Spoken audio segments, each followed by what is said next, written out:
बस तो फिर ना अम्मी गई ना ही उन्होंने मलिया से फोन पर बात की।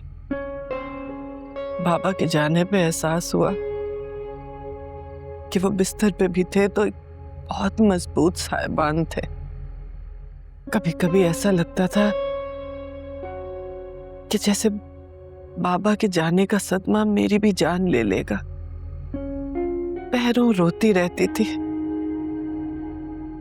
बेजाद मुझसे बाबा की मौत की खबर सुनते ही बेख्तियार चला आया था, ये सोचे बगैर कि कोई उसे मुझसे मिलने देगा भी या नहीं। नवीदा, नवीदा, क्या हो गया है? सब खैरियत है? अपनी बहन के तमाशे देख लो। उसका वो आशिक पहुंचा हुआ है ताजियत के लिए बाहर।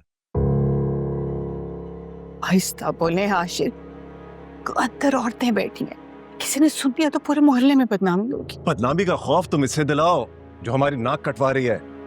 हुआ क्या है भाईजान? ऐसा को तुमने बुलाया था? नहीं आपी, मैंने तो सिर्फ उसे बताया था कि बाबा की डेथ हो गई। कहा था तुम्हें कि अपने राब्ते उसके साथ खत्म कर दो। अब क्या बताऊंगा मैं किसी को कि कौन है ये? भाईजान वो तो बेचारा हमदर्दी में ही आया है, ताजियत करके चला जाएगा। नवीदा, इसे समझाओ कि उसकी हमदर्दी हमारे लिए बदनामी के सिवा और कुछ नहीं है। डूब मरने का मकाम है हमारे लिए। मैं उसे मना कर देती हूँ, चला जा। खबरदार, जो तुमने उससे मिलने की भी कोशिश की, मैं खुद ही उसे जाने का कह देता हूँ। आप प्लीज मुझे एक दफा तो उससे बात कर लेने देना। वो इतनी दूर से मेरे दुख में बेचैन होकर आया है। होश के नाखून लो, हमारी इज्जत का तमाशा न बनाओ। चलो यहाँ खामोशी से चलो।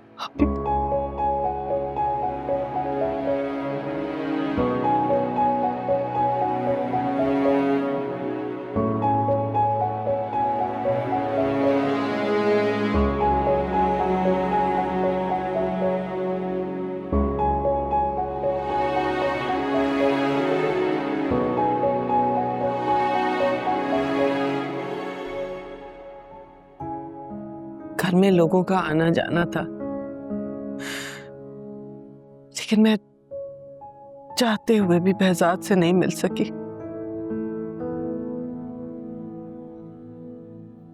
पर behzad की कदर और मेरे दिल में उसकी मोहब्बत और बढ़ गई। पहले मैंने मलिया से सुना था, लेकिन उस दिन देख लिया कि आशिर इंतहाई बदतमीज इंसान है। मेरी बात कान खोल कर सुन लो मिस्टर। दोबारा तुमने इस तरफ रुख किया तो मैं तुम्हारी टांगे तोड़ दूंगा। ये तुम किस तरीके से बात कर रहे हो मुझसे? तुम जैसे सड़क छाप आशिकों से ऐसी बात होती है जिनकी तो अपनी कोई इज्जत होती नहीं और उन्हें दूसरों की भी इज्जत की कोई परवाह नहीं होती। गलत समझ रहे हो तुम। मैं मलिया को अपनी इज्जत समझता हूँ। बहुत जल्द मैं अपनी अम्मी के साथ आऊंगा। वो रिश्ता मांगेंगी मलिया का। मत नाम लो मलिया का। मलिया का रिश्ता उसके अब्बा अपनी जिंदगी में कर गए हैं और तुम अपनी मां को जहमत मत दो। अगर वाकई कराची से आए हो तो पहली ट्रेन पकड़कर वापस चले जाओ। ये ना हो कि कराची वालों को तुम्हें तलाश करने के लिए यहां तक आना पड़े।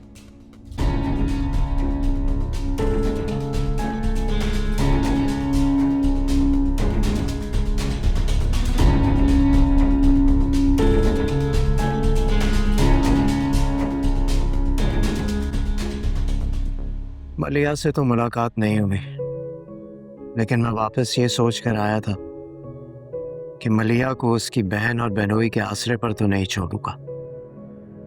behzad कहता था कि अगर उसकी अम्मी ना भी मानी तो भी वो मुझे वहां से ले जाएगा, कभी किसी और की नहीं होने देगा। behzad अपनी मोहब्बत में खालिस और अपने इरादे में पक्का था, पर उसे ये अंदाजा नहीं था कि आशिर भाई की साजिशों के सामने हमारी मोहब्बत हार जाएगी। बाबा का इस सब में क्या फायदा था?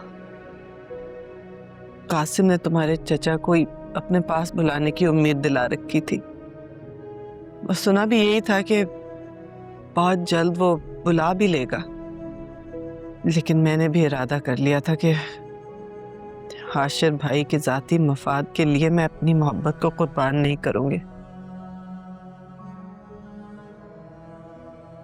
बाबा की जिंदगी में तो ये फैसला हुआ था कि जब कासिम वापस आएगा पाकिस्तान तब मेरी रुखसती होगी, लेकिन उनकी डेथ के बाद ही हाशिर भाई ने अपना नया फैसला सुना दिया।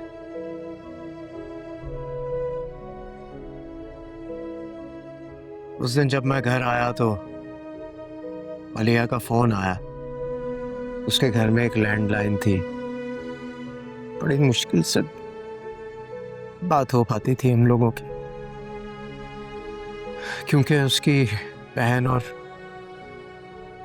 बहनों ने यह फैसला किया था कि वो उसकी शादी तक वहीं रुकेंगे।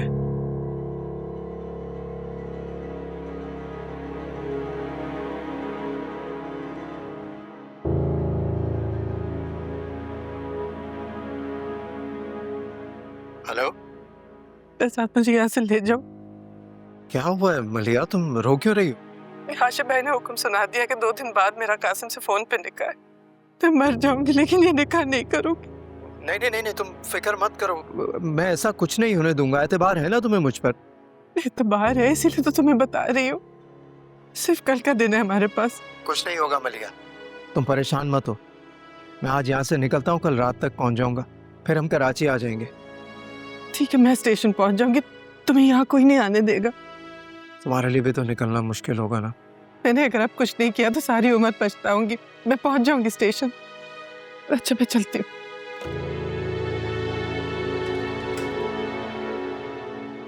हमजा आया था आज, शिकवा कर रहा था कि कई दिन हो गए तुम उनकी तरफ नहीं गए। अभी चला जाऊंगा, अभी आप बैठे ना, मुझे बात करनी है आपसे। अभी मैं लाहौर जा रहा हूँ आज ही। अब क्या हुआ, कौन मर गया उसका? कोई नहीं मरा उसका, लेकिन आपका बेटा मर जाएगा अगर अब भी इससे कुछ नहीं हो सका। अल्लाह ना करे, ऐसी बातें क्यों करते हो? अम्मी, उसका बहनोई 2 दिन बाद अपने दोस्त के साथ उसकी शादी कर रहा है। छोड़ देना अब ये जिद, चले मेरे साथ, हमें अभी निकलना है। तुम्हारे बाप की बरसी है कल, याद है ना?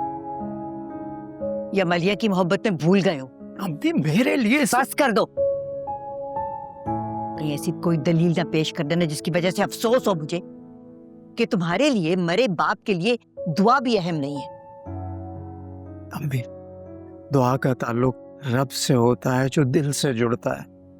दुआ तो हम रास्ते में भी कर सकते हैं ना। मैंने कल कुरान खानी रखी है, कुछ लोगों को बुलाया चाय पे। वैसे भी अगर बरसी ना भी होती ना तब भी मैं कभी ना जाती। तो ठीक है, लेकिन आज आप मुझे इस जिद की वजह बता दें। इस जिद की वजह ये है कि एक ऐसी लड़की जो अभी इस घर में आई नहीं, तुम्हें मेरे मुकाबिल लाके खड़ा कर दिया है। ऐसी लड़की को तो मैं अपनी बहू बनाने के लायक समझती ही नहीं। चाहे जिद में अपना बेटा खो दें। धमकी दे रहे हो माँ को? मैं उसे लेने के लिए जा रहा हूं और लेकर सीधा यहीं आऊंगा। अगर आपका दिल माने तो उसके सर पर हाथ रख दीजिएगा, और अगर दिल ना माने तो फिर मलिया के साथ साथ इस घर के दरवाजे हमेशा हमेशा के लिए मुझ पर भी बंद कर दीजिएगा।